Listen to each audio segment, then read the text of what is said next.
Cooking with space.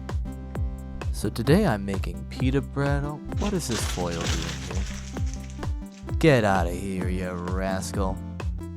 I'm making pita bread and garlic hummus. To start, I'm getting 2 1/4 cups of yeast and a cup of warm water mixed with a cup of flour.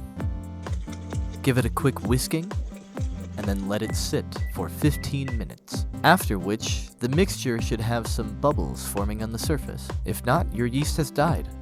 Get more. Add 1 1/2 tablespoons of olive oil, 1 3/4 teaspoons of salt, and just about 2 cups of flour, starting with half, allowing the mixer to knead the dough for a bit to get it to come together, and then continuing with the rest of the flour until the dough is no longer sticky. From that point, knead it for about 10 to 12 minutes by machine, 20 minutes by hand, and then your dough should be ready. To check, use the method I did not use here, the window pane method, where you stretch a bit of the dough, and if it holds shape while you can see light through it, then the gluten is glutenized and ready to proof.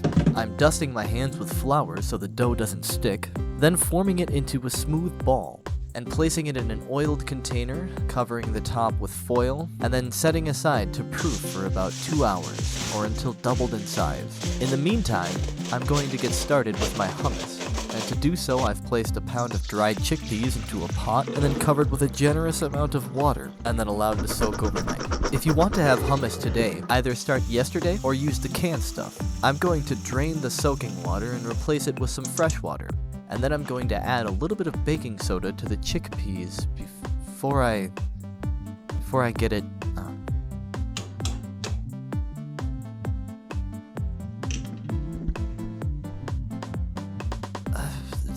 Sorry, I thought I saw something out of the corner of my eye there.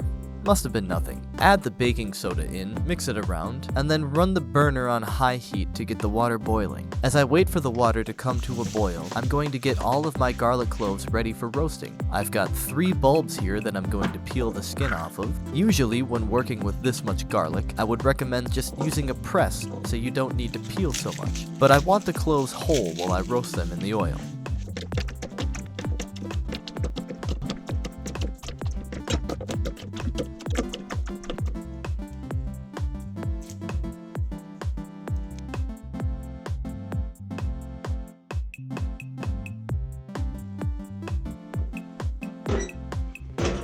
When the water reaches a boil, I'm going to turn the heat to low so it stays at a simmer. I can also toss the garlic cloves in with some extra virgin olive oil here and place them on a burner and then proceed to lightly roast them. Hey garlic cloves, you're bedwetters. Hey garlic cloves, you're all bedwetters.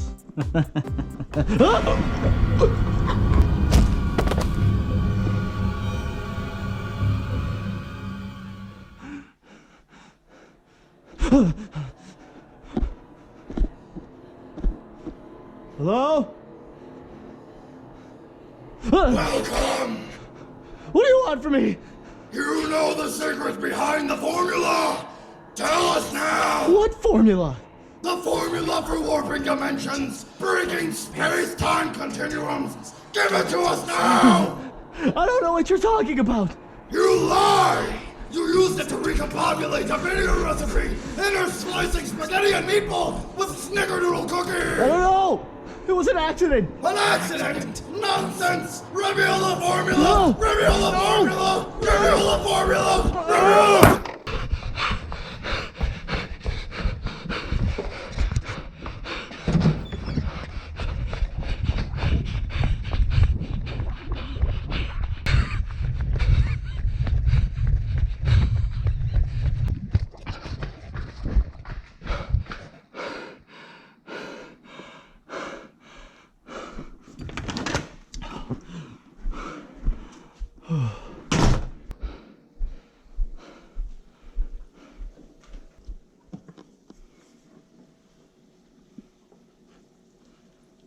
Oh good.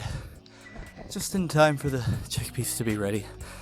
I'm going to get those drained and then return to the pot after a quick washing. And I'm gonna fill it back up with cold water. This will shock the chickpeas, releasing their shells, skins, and it's also going to stop the cooking process. The dough should be proof by now, so I'm going to get it flattened out on a lightly floured surface. Make sure your hands are floured as well, so there's no sticking. Once flattened, I'm going to cut the dough into 8 roughly equal-sized pieces. Each piece is going to be rolled up and formed into a small ball, and then gently basted with olive oil. Cover with plastic wrap and let proof for another 20 to 30 minutes. The chickpeas should be sufficiently shocked and as such easily flayed. Just gently squish the chickpeas in your hands without applying too much pressure, and you should agitate them enough that the shells peel right off. Then just scoop them out with a spider or similar utensil. Of course, this step is optional and will only change the texture of your hummus, not so much the flavor. After the skins are removed, it's time to load the chickpeas into a food processor. Make sure you don't make the mistake I did here and overload the food processor, otherwise you'll have trouble getting everything to chop up to the right consistency. You may end up needing to scoop out some, as I do here.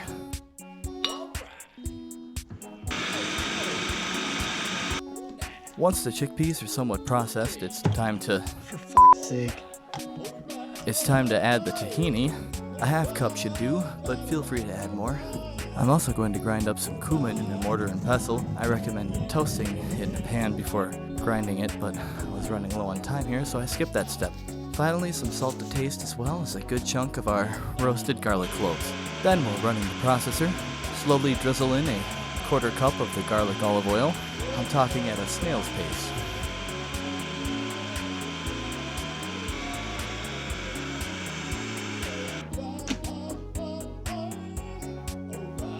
Once the hummus is at your desired consistency, get it set aside for later and prepare to roll out the pitas. As always, the first of the batch is the test product, and mine ended up a bit too thick, so I recommend rolling the pita out very thinly. Toss in a pan on high heat, give it about 45 seconds to a minute on each side to get some char as well as a bit of puffing if you're lucky. I wasn't, unfortunately. And when the pitas are ready, it's time to plate up. A big dollop of hummus in a bowl, carve in a little moat to fill with more of the garlic olive oil, and then a light sprinkling of cayenne, smoked paprika, sumac, and dill. Get a few pitas artfully ripped in twain and place them flanking the hummus bowl. And of course, get the requisite photos. Then it's time to go in for a big scoop.